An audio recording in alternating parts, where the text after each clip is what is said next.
Transmitting from the Mojave Wilderness in Joshua Tree, California, now is the time for Desert Oracle Radio, the voice of the desert. Night has fallen on the desert. The night coming on very early now. We try to catch an hour or two of sunshine before it's gone again, because this is the time of the year we run to the sun and not from it. And if you cannot get outside till the last rays are scattering over the western mountains, so be it. If you are a desert walker, you know how to navigate after the sun goes down. You learn to do this in July and August, when it's not tolerable until the sun goes down. You learn to avoid those canyon corners and washes that get so shadowy and dark way too quickly. Too dark to make out the rattlesnakes all curled up on a patch of sand, still warm from the long day. Many a nighttime drives to the distant all-night animal clinic have been caused by such lack of visibility in summertime. When the dog walks right onto the thing, rattlesnake avoidance training or not. So let me throw in a public service announcement here and mention that if you've got dogs and they wander the desert with you, even if it's only that acre behind your cabin, the rattlesnake vaccine costs about $30 a shot at the vet's office, which is about $1,170 less than a single vial of rattlesnake anti-venom. And a big dog might need 4 or 5 vials of anti-venom to survive a rattler bite. Unless it got that $30 shot, ideally in the early springtime when the snakes come out again, which is when you should do it if you've got dogs once a year. Almost every kind of insurance is an evil scam dreamed up by the worst people alive. Even when the insurance is ultimately helpful in a situation, but $30 a one-time charge. No monthly billing, no automated rejection of life-saving surgery or medicines, etc. $30 is a good price.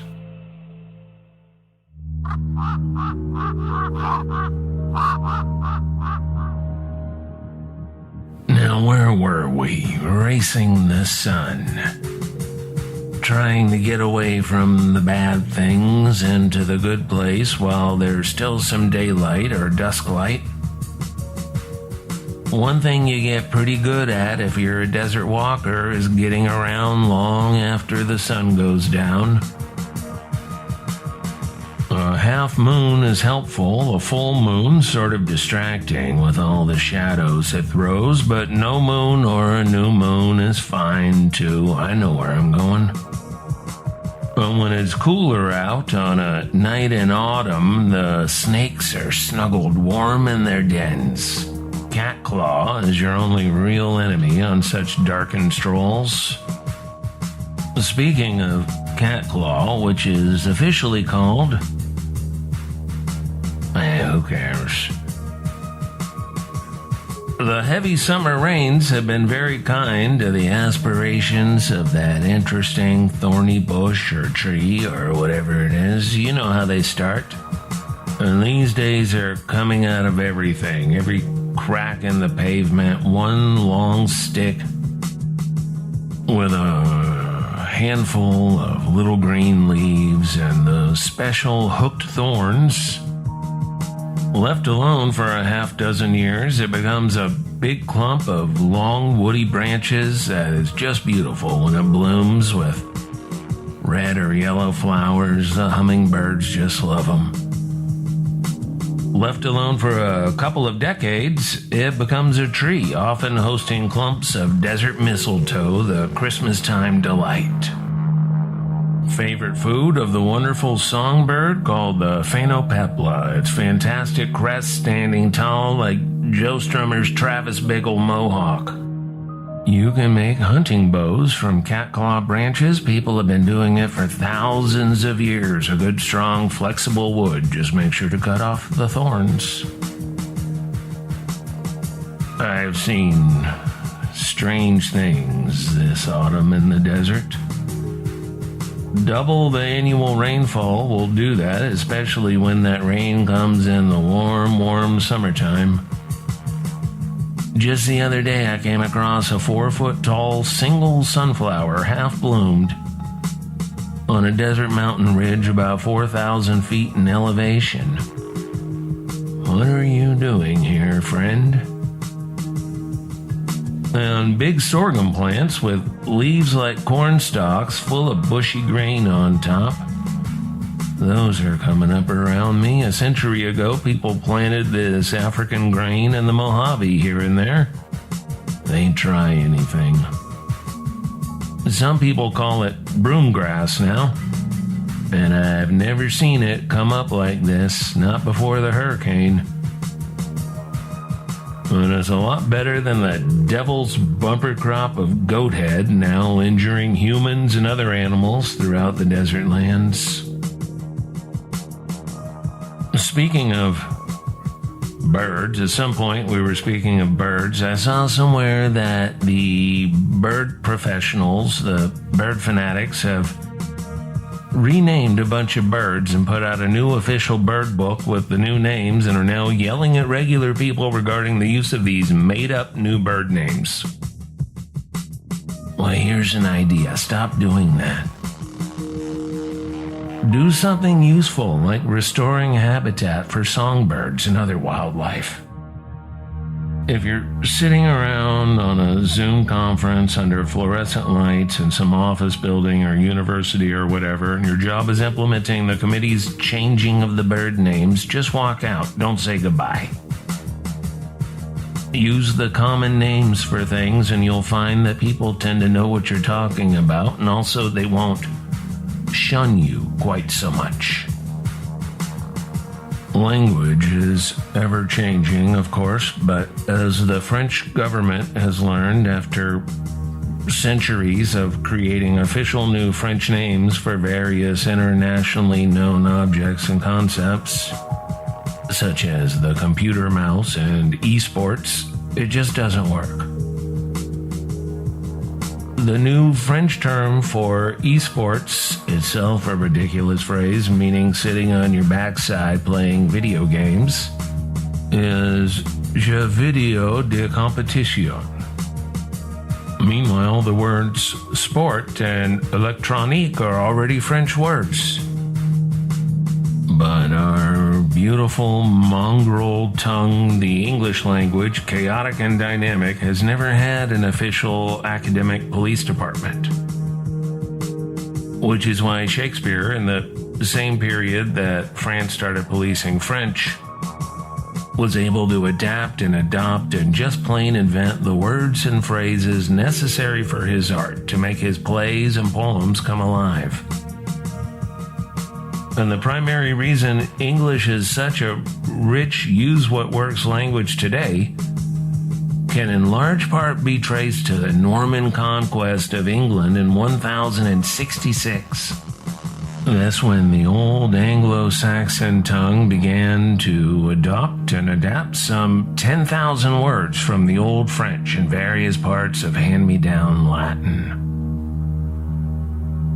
Depending on the linguists making the claim, anywhere from half to two-thirds of English vocabulary is French, or Anglo-Norman, or Norman-Picard in its origin. So here are some words and phrases William Shakespeare either wrote down for the first time or invented. Alligator, from Romeo and Juliet. Skim milk, from Henry IV, Part 1. Rant, from Hamlet. Traditional, from Richard III. Worthless, from Two Gentlemen of Verona. Undress from Taming of the Shrew, and Obscene from Love's Labor's Lost. Even Puppy Dog, that comes from King John, and there are many hundreds more. Depending on your view of what counts as a word, or a new phrase, or etc., the fact is, these are things we say today, and before Will Shakespeare became a popular playwright, they were at least unknown in writing and theater. Did you know that every single little American town and most American neighborhoods used to have a nice, locally owned, going-out restaurant, often a steakhouse, but always a place with a semi-detached cocktail lounge with a piano player? Maybe a small combo on weekends? Yucca Valley used to have a place like that from the 1950s to when the Great Regression began around 1980. I don't know when exactly the Glen made the transition to Reflections, the most 1980s name of anything ever, and then came the who knows years when everything began to noticeably decline on a community level. Let us remember the Glen, and I thank my friends Ryan and Dave for sending me this fantastic historical artifact some months or years ago. The Glen Coffee Shop and Cocktail Lounge, and there's a photo on this flyer, a picture that reveals this same location was later home to such mostly forgotten institutions as the Rib Company and Gotti's, and most recently something called the Awe Bar. Not all. Awe, like what you're supposed to feel when having a direct encounter with a god, a deity. That wasn't their vibe, as they say. On the flyer it says, Duke Cornish on the organ. How often? 6 nights a week, 7 nights a week during the glory days in Yucca Valley. Can you even imagine such a thing?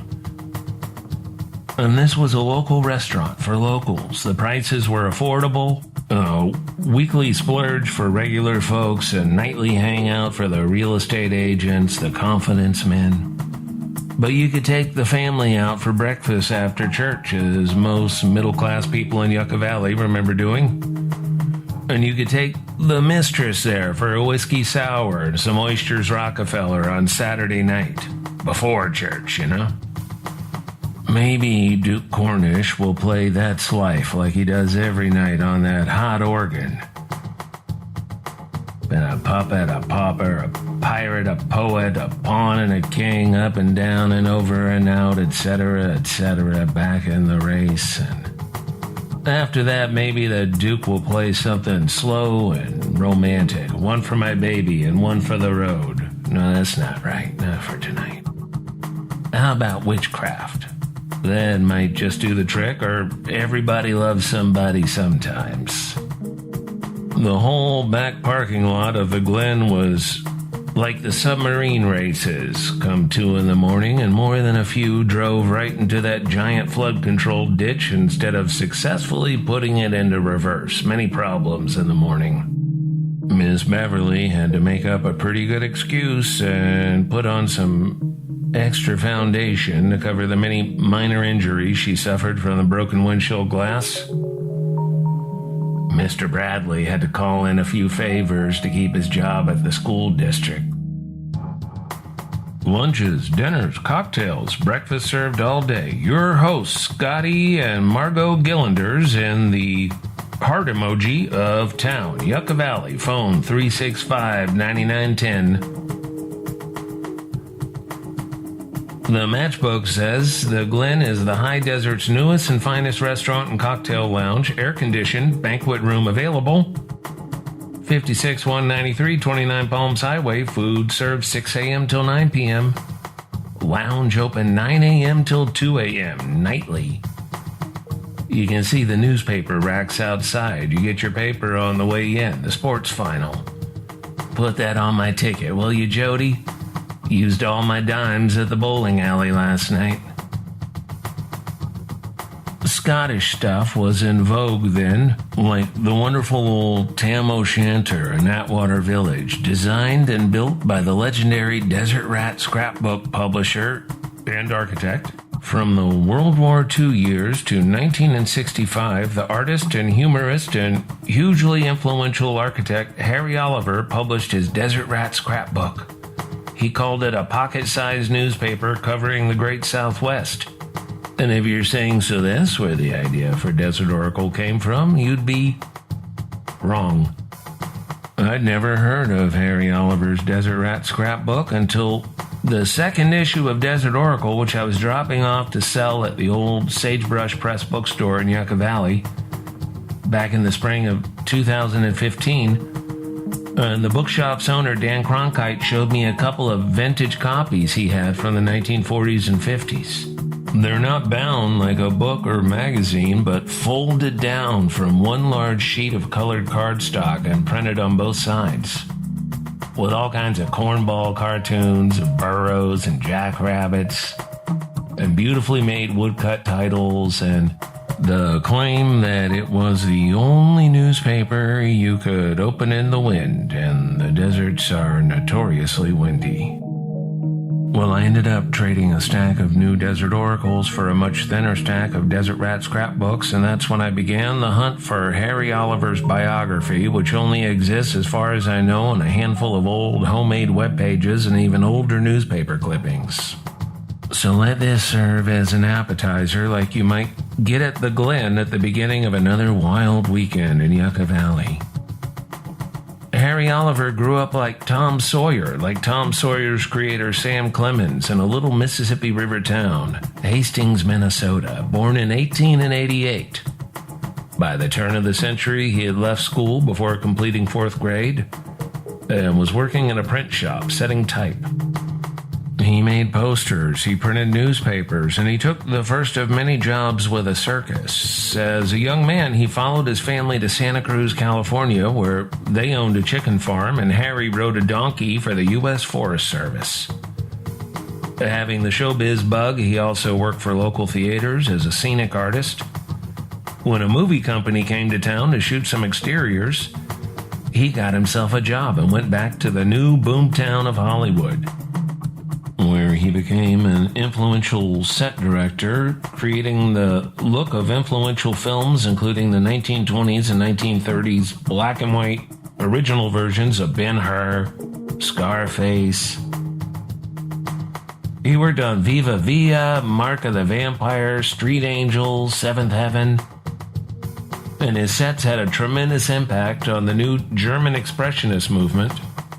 By the middle 1930s, he had retired from the grind of movie making and was building his sets as real-life storybook buildings, like the famous Witch House of Beverly Hills, and his series of beautiful adobe houses he called home, including his old Fort Oliver and today's Thousand Palms, not far from the Coachella Valley Wildlife Refuge and 20 miles due south of Joshua Tree as the vulture flies. He was still putting out occasional Desert Rat scrapbooks when he was pushing 80 years old, and he passed away in California back in 1973. And it turns out the UFO writer Greg Bishop, also the author of Weird California and Project Beta, pitched me a story on Harry Oliver, so I thought I should get him on the line 7 years later. Now I've just got to get his piece published in an upcoming issue of Desert Oracle. I sure wish I had my own printing press, like Harry Oliver did.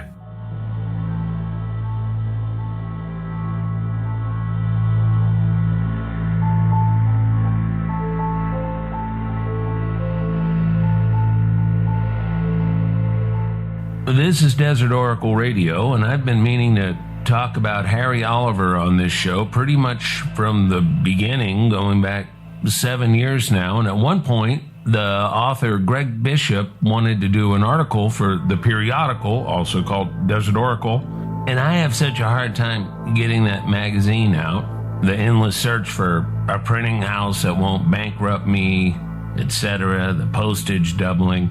So like a lot of ideas, it never materialized. But I've got him on the line here, and I want to ask a couple of questions about this endearing desert hermit, Harry Oliver.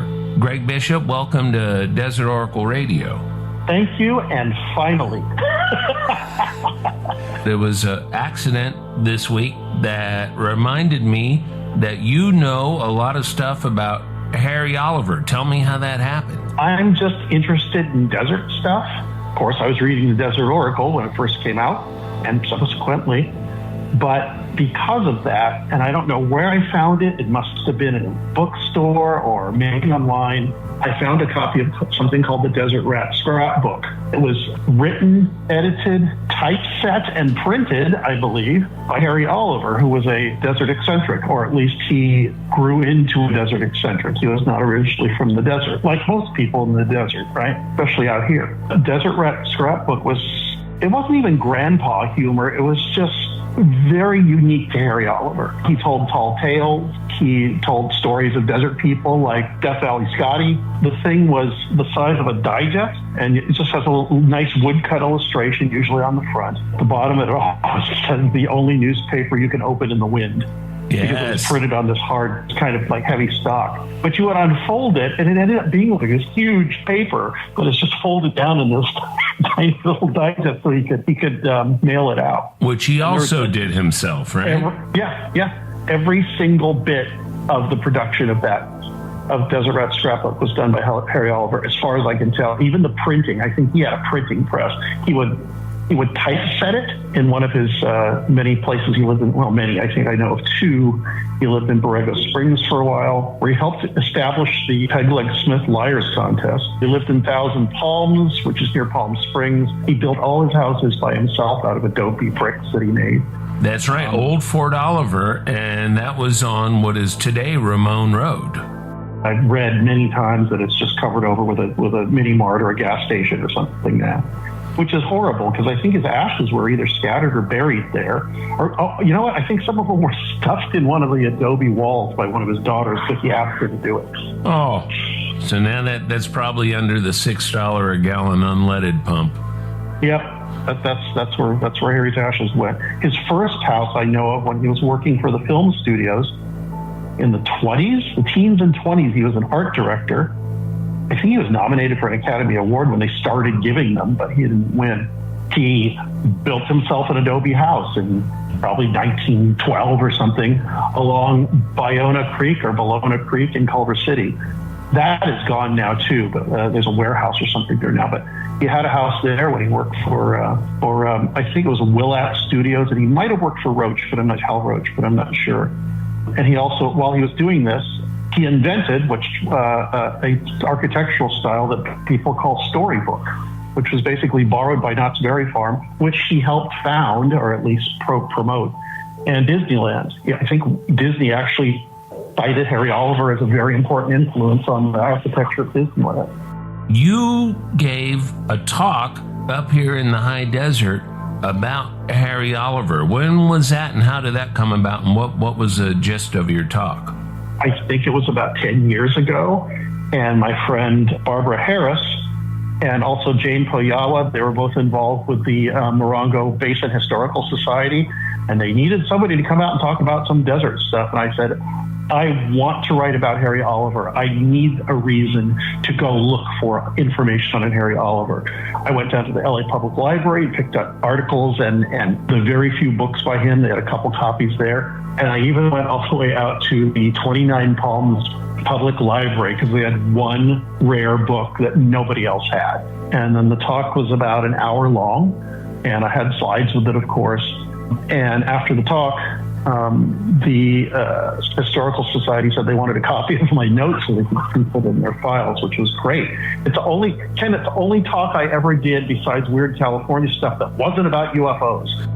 You were one of the very few writers who has been fixated on UFO mysterious stuff and desert real history, architecture, that kind of thing. You don't see a lot of crossover. No, not really. I've spoken probably 50 or 60 places on UFOs, about 10 on Weird California, and 1 on Harry Oliver. 1 on Harry Oliver. That's, he's such a singular character that almost has to be how it is.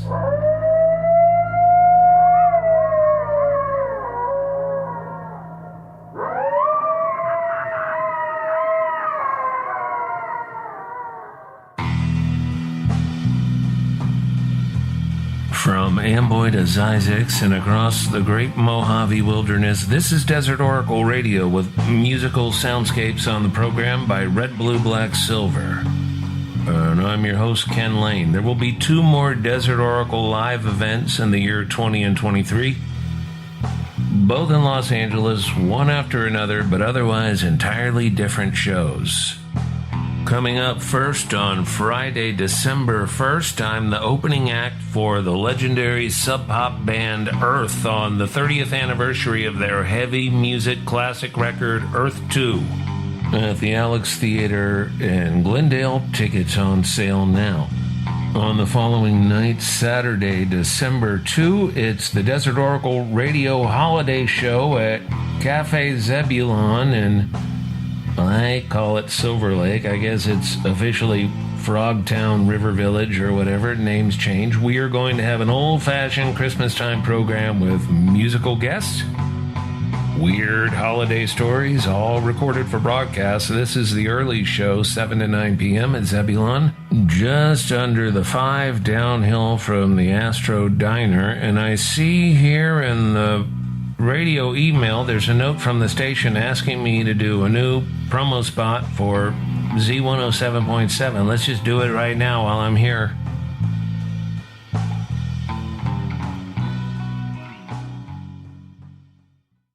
It's just a regular small town with the regular features. A temple to the space monsters, a national park where the tourists tend to vanish, nightly choruses of coyotes. That's our Mojave High Desert, more or less. Friday nights at 10 p.m. on KCDZ 107.7 FM. Desert Oracle Radio, the voice of the desert.